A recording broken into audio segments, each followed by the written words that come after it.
any problems. They're just there. Normal flora, they're not pathogenic, they don't cause any issues. Well, in the mouth, they start building biofilm very early on, and on the eyelid margin, they have moisture, they start building biofilm here. And I'm talking just a few weeks of age. Babies are already getting biofilm being developed on their eyelid margin. Okay. Now, early on doesn't cause any problem. We don't see 6-month-old babies going around with dry eye disease, right? Or lid inflammation or anything else. It doesn't cause any problems.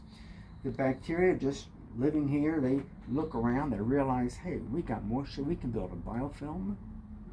They look down at the bacteria living on the arm, they say, oh, too bad for you poor fools in there. You got no moisture. Yeah. You can't build a biofilm down there. You're just going to get sloughed off with the dead skin cells and the keratin, all that's going to slough off. You're not going to grow a colony. You can't grow any protective structure down there. So good luck to you guys, right? But so long, you're going to be gone real soon. But we have moisture. We're the lucky ones. We're the chosen ones. Yeah. We can build a biofilm. We can stick around this wonderful, warm, moist environment we found. Yeah. We can grow a big colony here because we can grow a biofilm. So they start doing that. Now, early on, they start growing the biofilm. They look up at the host. Nothing to see here. Move along. Nothing to see. We're not bothering you. We won't bother you. You don't bother us. Because the biofilm does nothing bad. And so the body takes that deal. Okay, we won't come in and attack you. You're not bothering us. There's nothing to trigger an attack over.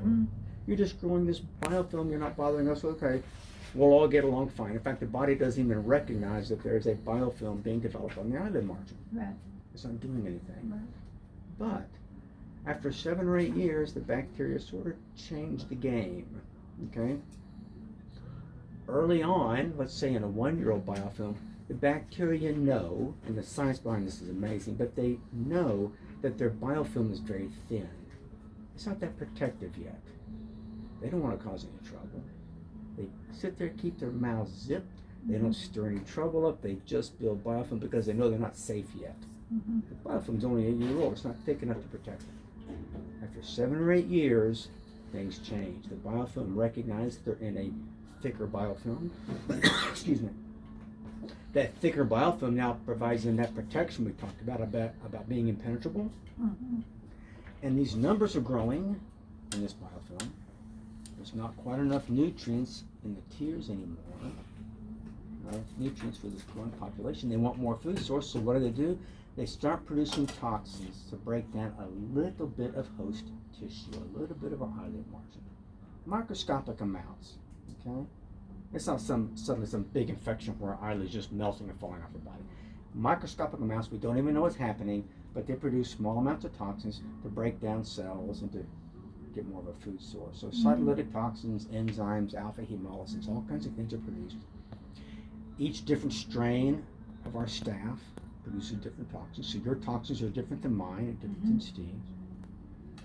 So they start producing toxins to get a little food source. Well, the body says, hey, hold on here. Hold on. We had a deal. You weren't supposed to bother us. We wouldn't bother you. You're breaking the deal. Now we're going to come in. We're going to wipe you out. Well, the bacteria just laugh. Go ahead and try. Because now we're in a nice thick biofilm. You can't touch us. So you try all you want. The immune system doesn't realize that, right? It doesn't heed that warning. It triggers, because it's being attacked now with these toxins. Our immune system triggers, causes inflammation. Inflammation, by definition, is when your blood vessels get dilated. They start getting leaky. They get leaky so they can bring in sort of attack elements to the battlefield. Because we're going to have a battle ensuing now. Our body's going to attack something, just like a war. It's like a battlefield. So the vessels get leaky. That causes swelling and edema. You see these big dilated vessels when we get inflamed. And that leakiness allows things like cytokines and other immunomodulators, enzymes, to leak out of the vessel so we can come in and attack the enemy. Okay? That's what inflammation is. That's how it's supposed to happen. Anytime we get attacked by something, our immune system triggers, we get inflammation to attack. Now, let's say you get a little infection in your lung. Well, that's going to trigger an immune response. You're going to get inflammation around that little infection. Okay, and there's going to be a war that goes on. And our immune system will attack that infection, knowing that we're going to sustain some collateral damage during this war. Our own tissue gets damaged as well from these things that are that are leaking out, these cytokines and things and enzymes, destroy our own tissue as well as the enemy.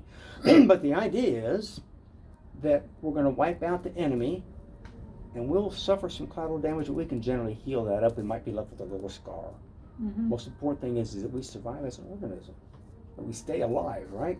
That's what our immune system does for us. It keeps us alive by attacking enemies, wiping them out. We sustain some collateral damage, no big deal. We heal it up, or little scars left over. So the immune system's going to rush in here and wipe out this enemy now on the eyelid margin, right? Gets to the battlefield, starts waging war.